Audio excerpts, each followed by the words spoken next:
Hello and welcome back to In Pursuit of. I am continuing my conversation with Sahil Sethi of Million Miyawaki Foundation, and he is in pursuit of ensuring that cities are pollution free.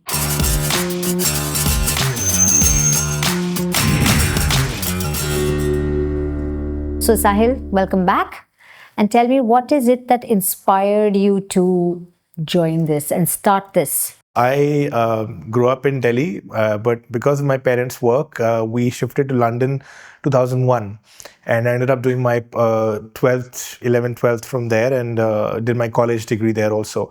And at the time, it was very fashionable to go in the IT sector, which I did, and went for a job there and lived in London for almost 10 more years. So 2014, 15 is when it hit me like a light bulb that, you know what, I don't want to stay in the technology sector. I don't want to live abroad, and I want to come to India to work on 3 problem statements in the social sector. So it was a bit of a change for my family and friends, but I was dead set, and clean air was one of the areas that I wanted to work on. Since I came here, though, I was working with various NGOs on different projects. One of the inspirations was there's an article by Rohini Nilekani, a very famous philanthropist, as well as wife of Rohini Nilekani. She wrote that India has gone through another partition after 47. There has been a growth in disparity of people who are in rich or poor. So people who are in the middle class, educated middle class, they're increasing in number. However, they're very different lifestyle from the people who are the not so privileged. However, the people who have been in the first sector, the educated middle class, they've built a good life for themselves in India, but at a cost. The cost is that they've had to privatize, they've had to go for private things everywhere. So when government schooling failed, they had to go for private schools. Healthcare fails, government healthcare fails. All the people like you and me, we have health insurance, right? When we want security, we go for guards and gated communities, and we're able to sort of create our own bubbles, so to speak, right? Of having a high quality of life bubble.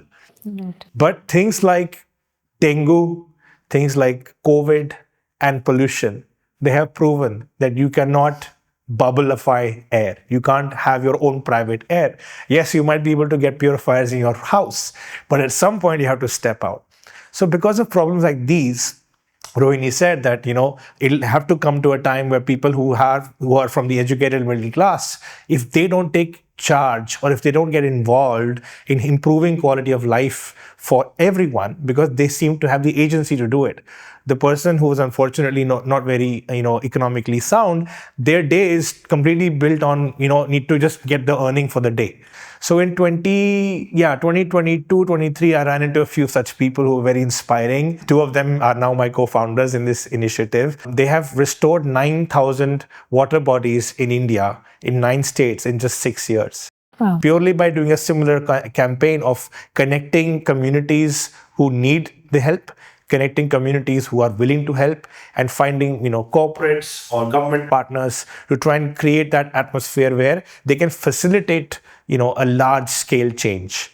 So that is what my inspiration was. Look, what can we do in urban areas for our quality of life that can bring large scale change? But the key is I wanted to involve people like you and me. Right. It's not enough to sit and wait for a certain government or governments or companies to figure out a solution. And even if a technique that like this, when we discovered this Miyawaki technique, I mean, my hair just went crazy. Like, this is so fast. Normally trees wouldn't interest me, but if this speed and this scale can bring us better air quality, better temperature, reduction of dust is also a major benefit of Miyawaki, then why not? So this is why we started, and it's been only a year, but we've already had some good success. Nice. So tell me, what would you say to critics of this? Absolutely. Of this technique? Yes. So there are 2 major criticisms that come against the Miyawaki technique. One is that it's not natural. I would also think that. Yeah, this is not good for the trees. It's not natural what you're doing. They need space and all of that. So I agree with them. See, for a rural area, traditional afforestation is the best when you need big lungs for a large city, but city forests are dwindling.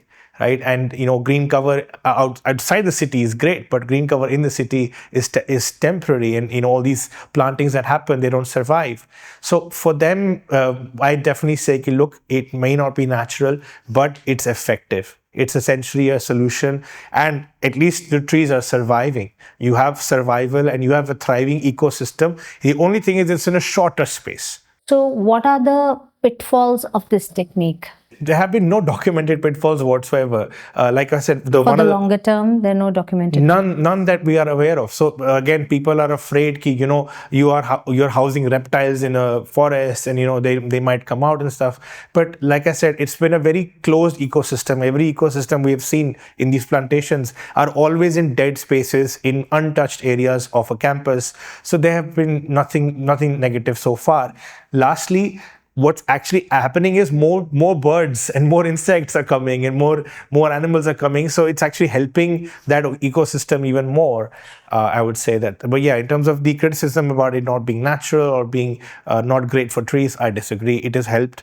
It has actually added a green space in an area which was not possible, and you're doing a larger number. Therefore, you're getting fresh oxygen. So ultimately, it is something that humans are doing for their own selfish reasons. The only thing you can do to counter deforestation is to try and add some green cover in your cities. I do agree that for general foresting, Miyawaki is not great, but for urban tight pockets, it is the perfect solution. So, how would you address the concerns of any skeptic about this technique? Anyone who's skeptical, I would invite them to first come and see how these plantations are progressing.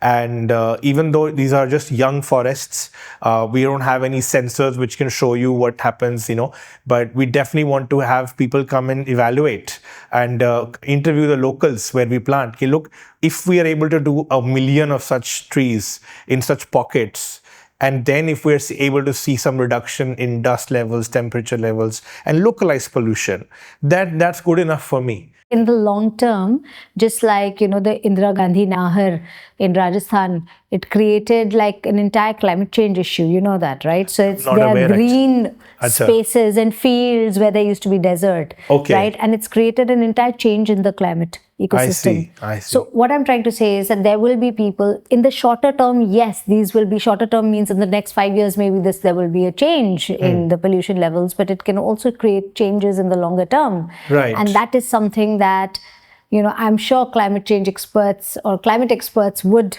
be concerned about.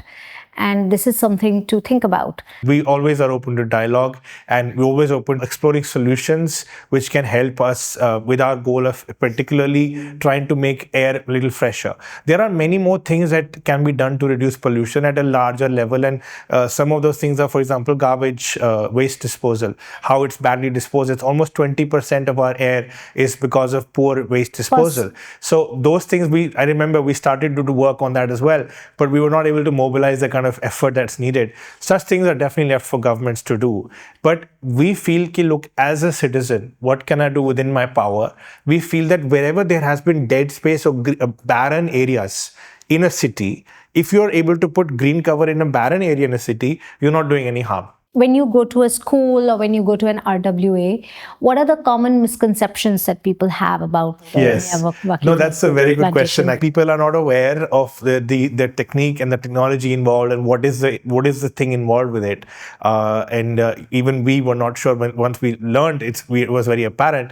But many people think that Miyawaki is a kind of a tree that you get from Japan. Okay. That's what people say. Is there a special tree that comes from Japan that you plant and that's why it grows very fast?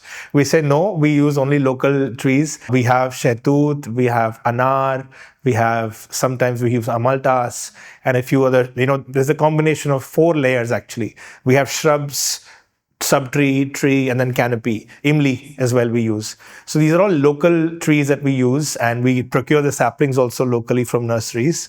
And that's one conception we clarify. It's not some bahar ka ped, and it's not genetically modified tree. No, these are again natural.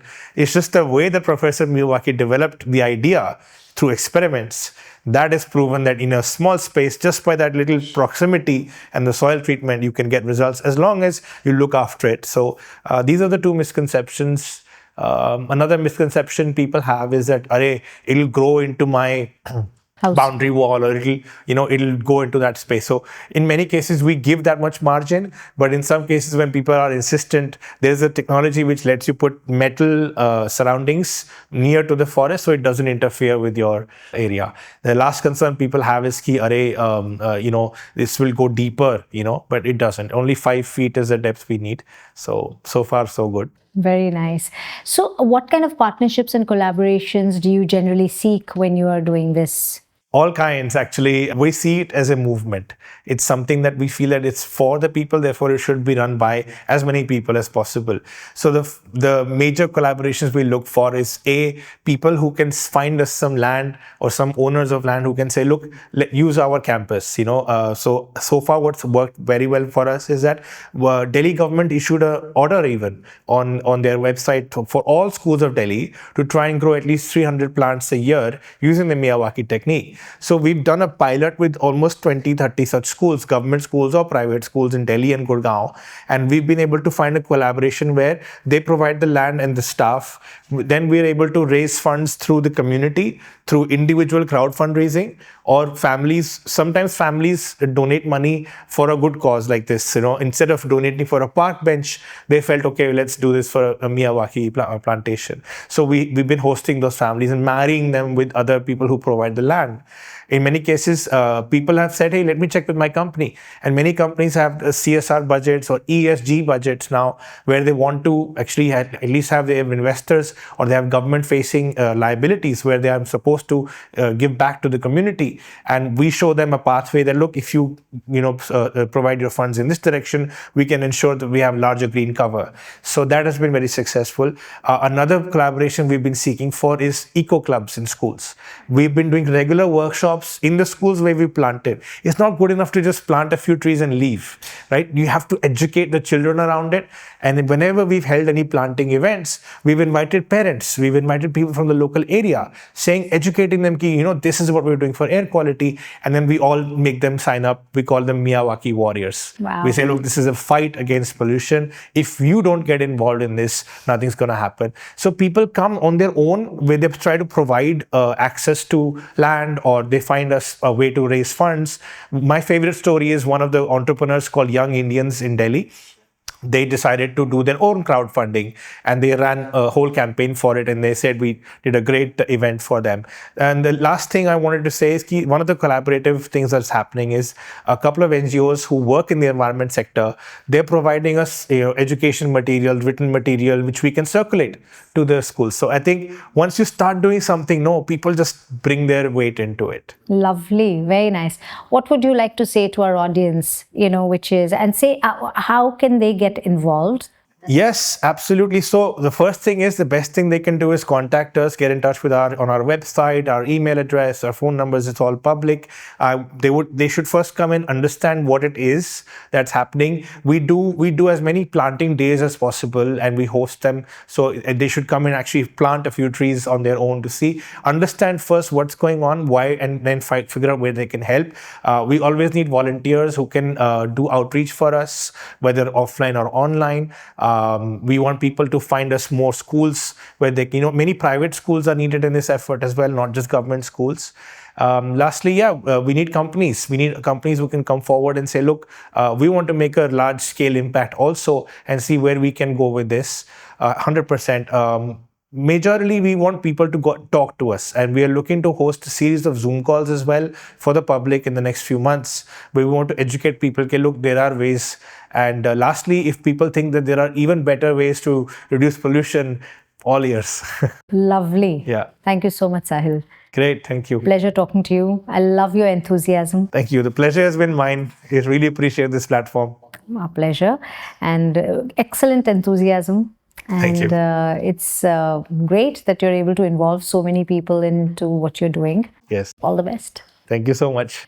Thank you for watching, and stay tuned. Don't forget to subscribe to In Pursuit Of.